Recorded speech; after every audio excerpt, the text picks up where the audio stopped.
ان للمتقین مفازا حدائق واعنابا.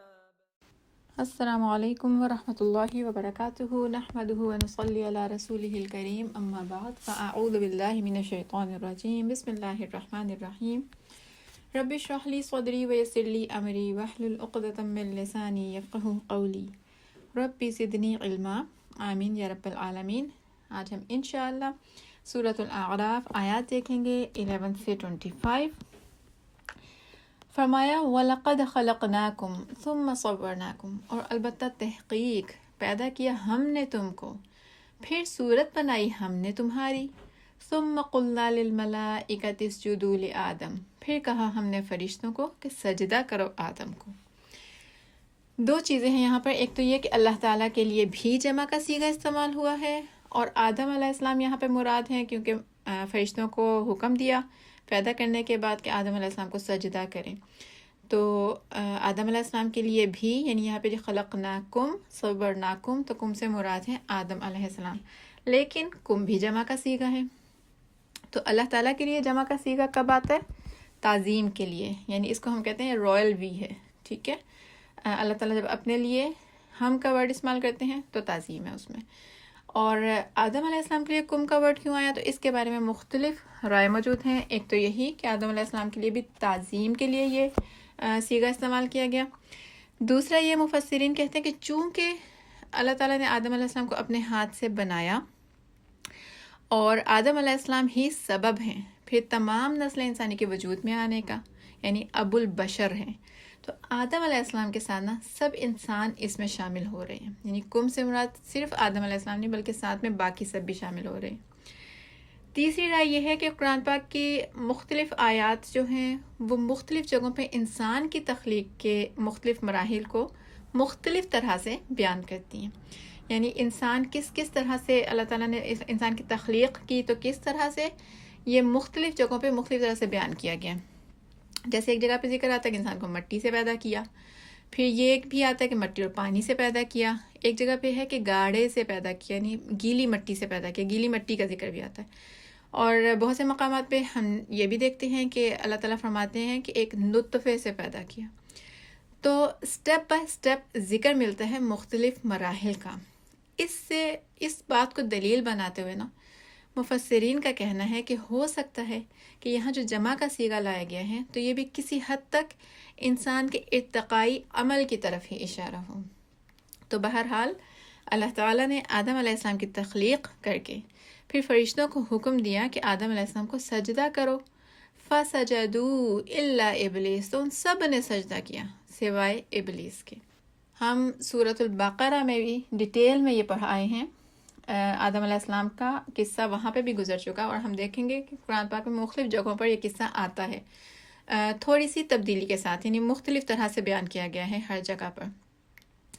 تو ابلیس کے بارے میں ہم جانتے ہیں کہ جن تھا، لیکن چونکہ بہت زیادہ عبادت گزار تھا تو اس کا مقام بلند کر کے اللہ تعالیٰ نے اس کو فرشتوں کے ساتھ تھا، اس کے عبادت گزاری کی وجہ سے، مقام بلند ہو جانے کی وجہ سے. تو جب حکم تو یہ فرشتوں کے لیے ہے کہ کہا ہم نے فرشتوں سے، ٹھیک ہے، لیکن چونکہ وہ بھی ان میں موجود تھا تو پھر یہ حکم اس کے لیے بھی تھا، لیکن اس نے سجدے سے انکار کیا. لم یکن من الساجدین، نہیں ہوا وہ سجدہ کرنے والوں میں سے. اور یہاں پہ اللہ تعالیٰ فرما رہے ہیں آیت نمبر 12 میں، قال ما منعک، کہ اللہ تعالیٰ نے پوچھا اس سے کہ کس چیز نے منع کیا تجھے، اللہ تسجدہ، کہ نہ تو سجدہ کرے، اذ امرتک، جبکہ میں نے حکم دیا ہے تجھ کو. امرتک تا پہ پیش بتا رہی ہے کہ میں کا میننگ، ٹھیک ہے نا، بڑی تا آتی ہے پیش کے ساتھ میں کے میننگ میں، زبر کے ساتھ تم کے میننگ میں. اور یہاں پہ کہا گیا اللہ تسجدہ، کہ نہ تو سجدہ کرے. تو علماء کرام کہتے ہیں کہ اگر یہاں پہ اللہ لا نہیں ہوتا تو اس کا ترجمہ کیا بنتا ہے، ما منعک، کس چیز نے منع کیا تجھ کو، ان تسجدہ، کہ تو سجدہ کرے. تو بات تو کمپلیٹ تھی کہ کس نے تجھے روکا کہ تو سجدہ کرے، لیکن اللہ کس چیز نے روکا تجھے کہ نہ تو سجدہ کرے، یعنی لا کرنا تاکید پیدا کی گئی ہے اس کے انکار کو مزید، جیسے اس کے انکار میں مزید پرومیننٹ کیا گیا، یعنی لا یہاں پہ زائد ہے لیکن اس کے انکار میں مزید تاکید پیدا کر رہا ہے. اور اس کا جواب کیا ہے؟ قولا کہنے لگا انا خیر من میں بہتر ہوں اس سے، خلقتنی من نار پیدا کیا تو نے مجھ کو آگ سے، وخلقتہ من طین اور پیدا کیا تو نے اس کو مٹی سے۔ تو گویا تکبر کیا، کس بات کا گھمنڈ کیا کہ میں آگ سے بنایا گیا ہوں، یعنی خود کو بہتر سمجھا آدم علیہ السلام کی نسبت۔ کیوں؟ کیونکہ وہ مٹی سے پیدا کیے گئے۔ اب یہاں پر ذہنوں میں یہ سوال نہیں آئے کہ شاید آگ بہتر ہے مٹی سے، کیونکہ شیطان ایسے کہہ رہا تھا، اس کی سوچ تھی۔ تو یہاں آگ اور مٹی کا موازنہ نہیں ہو رہا، اللہ تعالیٰ نے جس کو جس طرح بنایا ہے پرفیکٹ بنایا۔ یہاں پر کیا ہے کہ آدم علیہ السلام کو سجدہ کرنا بیسیکلی اللہ تعالیٰ کا حکم تھا، تو دیکھنا یہ ہے کہ اس نے اگر سجدے سے انکار کر دیا تو انکار اس نے اللہ تعالیٰ کو سجدے سے کیا ہے، یعنی کہ وہ آدم علیہ السلام کو سجدہ کر دیتا تو بیسیکلی اللہ تعالیٰ کے حکم کی تعمیل کرتا نا، تو اللہ کے آگے ہی سر جھک رہا ہوتا اس کا یہ سجدہ اللہ کے لیے ہوتا، لیکن آزمائش میں ڈالا گیا اس کو، جس میں وہ اپنے حسد کی وجہ سے، اپنے تکبر کی وجہ سے ناکام ہو گیا۔ اور ہم سب جانتے ہیں کہ نام اس کا عزازیل تھا۔ ابلیس کب کہلایا؟ انکار کر کے۔ ابلیس کے روٹ لیٹرز کیا ہوتے ہیں؟ با، لام، سین، ہم نے پہلے بھی پڑھے۔ بس کہتے ہیں انتہائی نا امیدی کو، انتہائی نا امیدی اور مایوسی، اور ابلیس یعنی انتہائی نا امید اور بہت ہی مایوس۔ آیت نمبر 13، قالا فرمایا، یعنی اللہ تعالیٰ نے حکم دیا، فاہبط منہا پس اتر جا اس سے۔ کس سے اتر جا؟ اس جنت سے اتر جا۔ فاہبط، ہا با طا روٹ لیٹرز ہیں، ہم نے پہلے بھی ورڈ پڑھا ہے، اور ہبتا اترنا، اوپر سے نیچے آنا، تو دو طرح سے اس کے معنی ہیں، یعنی فزیکلی اوپر سے نیچے آنے کے لیے بھی آتا ہے اور عزت سے ذلت کی طرف جانے کے لیے بھی آتا ہے۔ اب یہاں پہ چونکہ شیطان کو کہا جا رہا ہے تو مراد دونوں میننگ ہی ہیں کہ اس کو جنت سے نکال کے زمین کی طرف، یعنی فزیکلی بھی اتار دیا گیا نیچے، اور عزت سے ذلت کی طرف، یعنی دھتکار دیا گیا وہ جنت سے۔ اللہ تعالیٰ فرماتے ہیں فما یکون لکا، تو نہیں ہے تیرے لیے، ان یہ کہ تتکبر فیہا، تو تکبر کرے اس میں۔ کس میں؟ فیہا، ہاں ہے مؤنث کا، اور پیچھے کس کی بات چل رہی ہے؟ ہم جنت کے بارے میں پڑھ رہے ہیں۔ فہبط منہا، اتر جا اس سے، نکل جا اس سے، یعنی جنت سے نکالا جا رہا ہے، اور یہی کہا جا رہا ہے کہ جنت میں، یعنی تیرے لیے نہیں ہے کہ تو جنت میں رہتے ہوئے تکبر کرے۔ حدیث میں آتا ہے کہ جس کے دل میں رائب کے دانے برابر بھی تکبر ہوگا وہ شخص جنت میں داخل نہیں ہوگا۔ پھر حکم دیا فخرج، بس نکل جا، انک من الصاغرین، بے شک تو صاغرین میں سے ہے، ذلیل ہونے والوں میں سے ہے۔ اور صاغرین کے روٹ لیٹر صاد، غین، را، ہم نے پہلے بھی پڑھا تھا کہ انتہائی حقیر، سب سے چھوٹی چیز کے لیے آتا ہے۔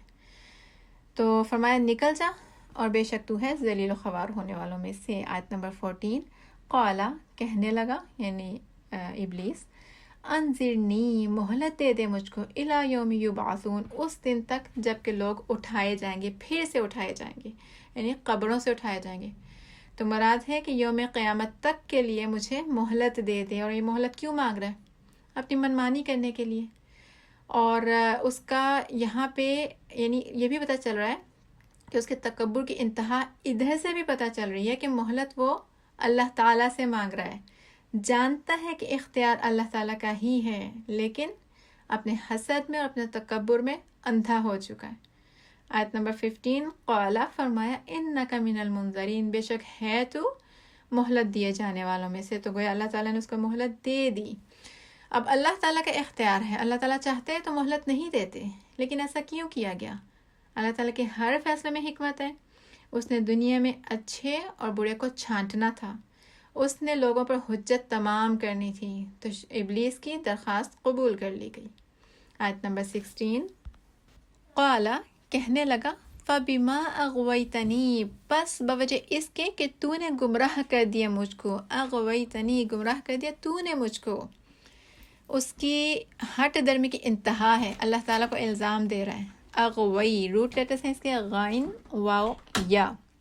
غوا کہتے ہیں پچ ڈارکنس کو، انتہائی سیاہی کے لیے آتا ہے، اندھیرے کے لیے آتا ہے، اور اسی سے اندھیرے میں سفر کرنے کے لیے بھی غوا کا ورڈ آتا ہے۔ اور اغوا مراد ہے راستہ گم کر دینا، راہ راست سے بھٹک جانا۔ تو کہہ رہا ہے کہ بھٹکایا تو نے مجھ کو، گمراہ کیا تو نے مجھ کو، اللہ تعالیٰ کو الزام دے رہا ہے اور کہہ رہا ہے لَأَقْعُدَنَّ، یعنی بوجہ اس کے کہ تو نے گمراہ کیا مجھے، البتہ میں ضرور بضرور بیٹھوں گا، لہم ان کے لیے، صراطک المستقیم، تیرے راستے پر جو کہ سیدھا ہے۔ بار بار اقرار کر رہا ہے، یعنی یہاں پہ بھی کہہ رہا ہے کہ میں ان کے راستے پر بیٹھوں گا، وہ راستہ جو سیدھا ہے، یا یہ کہ وہ راستہ جو سیدھا تیری طرف جاتا ہے۔ مراد ہے کہ نیکی کے ہر راستے پر۔ پیچھے بھی ہم نے دیکھا کہ مہلت بھی اللہ تعالیٰ سے مانگ رہا ہے، اس سے پیچھے ہم نے دیکھا کہ کہہ رہا تھا خلقتنی، یعنی پتہ ہے کہ پیدا کرنے والا اللہ تعالیٰ ہے، کہ تو نے ہی مجھے پیدا کیا ہے اور تو نے اس کو پیدا کیا۔ مانتا ہے کہ خالق ہے، جانتا بھی ہے، لیکن اپنے تکبر کی وجہ سے انکار کر رہا۔ کہا ثم آتیناہم، پھر البتہ میں ضرور آؤں گا ان کے پاس، یعنی اللہ تعالیٰ سے کہہ رہا ہے مہلت ملنے کے بعد کہ چونکہ تو نے مجھے گمراہ کیا، اس لیے میں اب ان کے راستے میں، نہیں تیرے جو بندے ہیں ان کے راستے میں بیٹھوں گا، اس راستے میں جو کہ سیدھا راستہ ہے۔ ثم لآتینہم، پھر میں آؤں گا، ضرور آؤں گا ان کے پاس۔ لأقعدن میں بھی لام الف شروع کا جو لام زبر لا ہے تاکید ہے، نون مشددہ بھی تاکید ہے، یعنی ضرور ایسا کروں گا۔ اور یہاں پہ لآتین میں بھی پہلا لام بھی تاکید کا ہے، نون مشددہ بھی تاکید کا، کہ ضرور بضرور آؤں گا ان کے پاس۔ کہاں سے؟ من بین ایدیہم، ہم پہلے پڑھ چکے ہیں کہ بین ایدیہم ان کے دونوں ہاتھوں کے درمیان محاورتاً استعمال ہوتا ہے، مراد ہوتا ہے کہ سامنے سے، یعنی ضرور آؤں گا ان کے سامنے سے، ومن خلفہم، ان کے پیچھے سے، وعن ایمانہم، اور ان کے دائیں جانب سے، وعن شمائلہم، اور ان کی بائیں جانب سے۔ اب سامنے سے آنا، پیچھے سے آنا، دائیں جانب سے آنا اور بائیں جانب سے آنا، اس کی کافی ڈیٹیلڈ تفاسیر کی گئی ہیں۔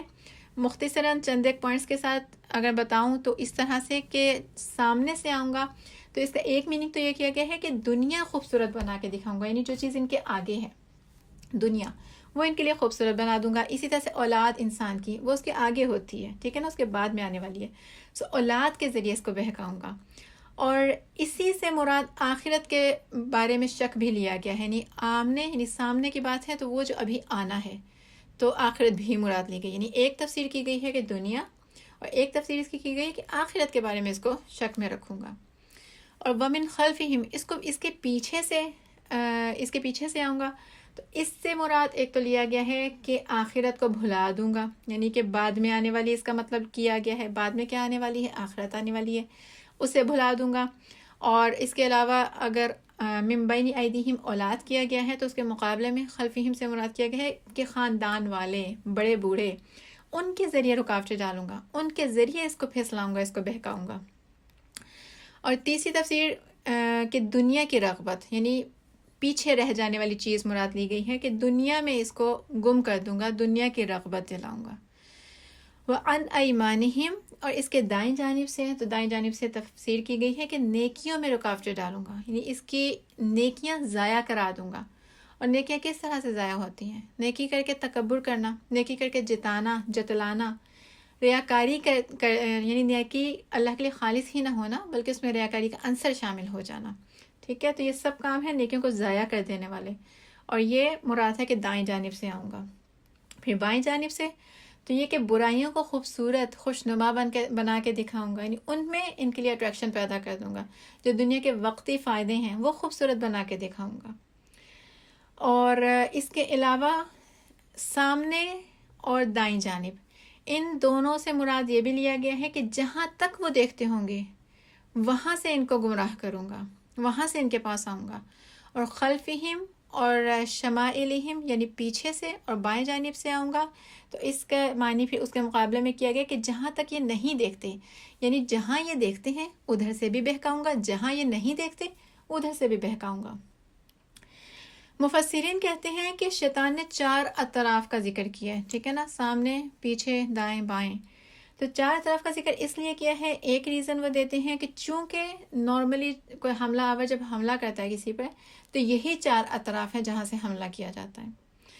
اس کے علاوہ یہ بھی کہتے ہیں کہ وہ اوپر کا اور نیچے کا ذکر کرنا بھول گیا ہے، تو کہتے ہیں کہ اگر انسان اللہ تعالیٰ سے دعا مانگتا رہے جو کہ اوپر کو اٹھتی ہے، اور اللہ کی رحمت کی امید رکھے جو اوپر سے ہی نازل ہوتی ہے، اور اللہ تعالیٰ کے آگے سجدہ ریز ہوتا رہے، زمین پر سجدہ کرتا رہے، تو انشاءاللہ شیطان سے بچ سکتا ہے۔ سورہ صاد میں آتا ہے کہ وہاں پہ بھی اسی قصے کا جہاں ذکر ہوتا ہے تو وہاں آتا ہے کہ شیطان اللہ تعالیٰ سے اس کی عزت کی قسم کھا کے کہتا ہے کہ میں البتہ ان سب کو ضرور بضرور گمراہ کر دوں گا، مگر یا یہ کہ سوائے ان کے جو تیرے خالص چنے ہوئے بندے ہیں، تیرے خالص عبادت گزار، یعنی ان کا کچھ نہیں بگاڑ سکوں گا۔ آپ صلی اللہ علیہ وسلم کی ایک انتہائی خوبصورت مسنون دعا بھی ملتی ہے جس میں آپ صلی اللہ علیہ وسلم نے اللہ تعالیٰ کی حفاظت کا سوال کیا ہے، آگے سے بھی، پیچھے سے، دائیں سے، بائیں سے، اور اس میں اوپر سے اور نیچے سے بھی حفاظت کا سوال کیا۔ بہت خوبصورت دعا ہے، انشاءاللہ آپ کے ساتھ شیئر کر دوں گی۔ پھر فرمایا وَلَا تَجِدُ أَكْثَرَهُمْ شَاكِرِينَ، اگین اسی کے الفاظ ہیں ابلیس کے، کہتا ہے اور نہ تو پائے گا ان میں سے اکثر کو شاکرین، شکر گزار۔ اب غیب کا علم تو ابلیس کے پاس بھی نہیں، تو وہ یہ بات کیسے کر رہا ہے؟ اپنے گمان کی بنا پر کہہ رہا تھا، اور اللہ تعالیٰ نے قرآن پاک میں ابلیس کے اس گمان کی تصدیق کی ہے۔ اللہ تعالیٰ ایک جگہ پہ فرماتے ہیں کہ ابلیس نے اپنے ظن کو یعنی گمان کو انسانوں کے متعلق صحیح پایا، چنانچہ ایک خاص گروہ کے علاوہ اکثر نے شیطان کی پیروی کی۔ آیت نمبر 18، قال اخرج منها، فرمایا نکل جا اس میں سے یعنی جنت میں سے، مذءوما مدحورا، مذمت کیا ہوا، رحمت سے دور کیا ہوا۔ اردو میں ہم مذمت ورڈ بولتے ہیں، ذال حمزہ میم روٹ لیٹرز ہیں، اور مدحورا دال ہا را روٹ لیٹرز ہیں۔ دور کیا ہوا یعنی ایکسپیلڈ، تو مراد ہے رحمت سے دور کیا ہوا، تو دھتکارا ہوا ہی مراد ہے کہ نکل جائے اس جنت سے، مذمت کیا ہوا، عیبدار کیا ہوا، اور رحمت سے دور کیا ہوا۔ لمن تبعک منہم، البتہ جو بھی پیروی کرے گا تیری ان میں سے یعنی ان لوگوں میں سے، لَأَمْلَأَنَّ جَهَنَّمَ مِنْكُمْ أَجْمَعِينَ، البتہ میں ضرور بھر دوں گا جہنم کو تم سب سے۔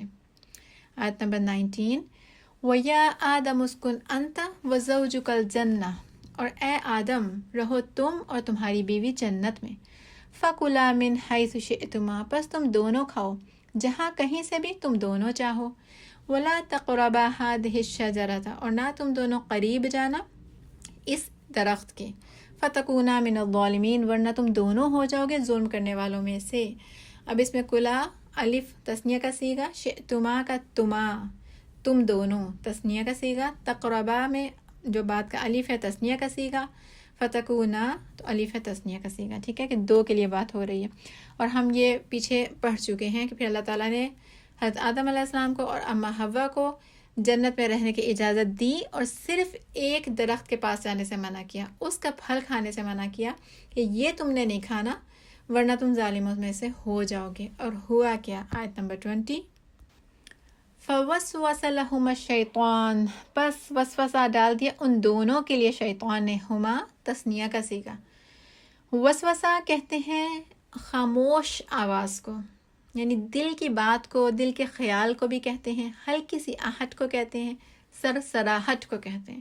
تو شیطان نے وسوسہ ڈال دیا، اور کس لیے وسوسہ ڈال دیا؟ لیبدی لہما، کہ وہ ظاہر کر دے، کھول دے ان دونوں کے لیے، ما ووری عنہما، جو چھپایا گیا تھا ان دونوں سے، من سوآتہما، ان دونوں کی شرمگاہوں میں سے۔ سوآتہما روٹ لیٹرز سین واو حمزہ، سو ہم پڑھتے آئے ہیں بہت دفعہ، برائی کے لیے آتا ہے، اور ہر اس چیز کے لیے بھی آتا ہے جو انسان کو غمگین کر دے، ہر طرح کے برے عمل کے لیے، گناہ کے لیے سو کا ورڈ آتا ہے۔ اور سوآتی تو اس کا میننگ ہوتا ہے چھپائی جانے والی چیز۔ پیچھے ہم نے آدم علیہ السلام کے قصے میں بھی ورڈ پڑھا ہے، وہاں پہ آیا تھا سوآتو، اور لاش کے لیے ورڈ آیا تھا، یعنی جب قابیل نے حابیل کو مار دیا تھا تو پریشان تھا کہ اب لاش کو کہاں چھپائے، تو چونکہ جو ڈیڈ باڈی ہوتی ہے، لاش ہوتی ہے، اس کو دبا دیا جاتا ہے، اس کو چھپا دیا جاتا ہے، وہ بھی چھپائی جانے والی چیز ہی ہوتی ہے، تو وہاں پہ اس کے لیے ورڈ آیا تھا۔ اب یہاں پہ مراد ہے شرمگاہیں، کیونکہ شرمگاہ بھی چھپائی جانے والی چیز ہے۔ تو شیطان نے کیا کیا کہ وسوسہ ڈال دیا کہ جو چیز چھپائی جانی چاہیے، اس نے وسوسہ ڈال کے ان سے وہ عمل کروا دیا کہ چھپائی جانے والی چیز کو ظاہر کرا دیا۔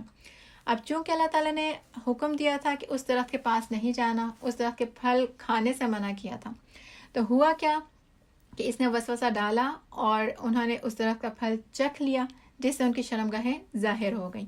اب اصل کیفیت کیا تھی اللہ تعالیٰ بہتر جانتے ہیں، لیکن مفسرین اس آیت کے بارے میں جو اپنی آراء پیش کرتے ہیں تو ان کے مطابق ایک تو یہ کہ شاید انہیں اپنے اعضاء کے بارے میں پہلے شعور نہیں تھا، تو پھل کھا لینے کے بعد وہ شعور ان کے اندر بیدار ہو گیا۔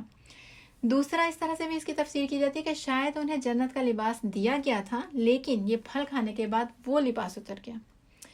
تیسرا یہ بھی کہا جاتا ہے کہ ان کے پھل کھانے کے بعد نیکی اور بدی کی تمیز ان کے اندر پیدا ہو گئی۔ تو بہرحال آیت کے اس حصے کا جو تعلق ہے نا، یہ بھی متشابہات میں سے ہی ہے۔ ہمارے سیکھنے کے لیے ایک بات تو یہ ہے کہ شیطان ہمارا کھلا دشمن ہے، عدو مبین کہہ کے اس کو بار بار قرآن پاک میں ہمیں آگاہ کیا گیا ہے۔ اور یہاں کیا بتایا جا رہا ہے کہ اس نے اپنی چالیں چلنے کا کام آدم علیہ السلام سے ہی شروع کر دیا تھا، اور انسان کے روٹ لیٹرز میں نون سین یا بھی آتا ہے، یعنی بھولنے والا، اور آدم علیہ السلام سے بھول ہوئی تھی، یعنی اس کے وسوسے میں آگے بھول ہوئی تھی، جان بوجھ کے نافرمانی نہیں کی تھی۔ اور مزید اس نے کیا کہا، یعنی جو وسوسہ ڈالا تو مزید کیا کہا، وقالا، اور اس نے کہا ما نہاکما ربکما، نہیں روکا تم دونوں کو تم دونوں کے رب نے، ان هذه الشجرہ، اس درخت کے پاس جانے سے، الا مگر ان تکونا ملکین، اس لیے کہ تم دونوں ہو جاؤ گے دو فرشتے۔ ملکین بھی تثنیہ کا صیغہ، جو عین ساؤنڈ ہوتی ہے نا وہ بھی تثنیہ کی ہوتی ہے، یعنی این ساؤنڈ جمع کی ہوتی ہے، عین ساؤنڈ تثنیہ کی ہوتی ہے۔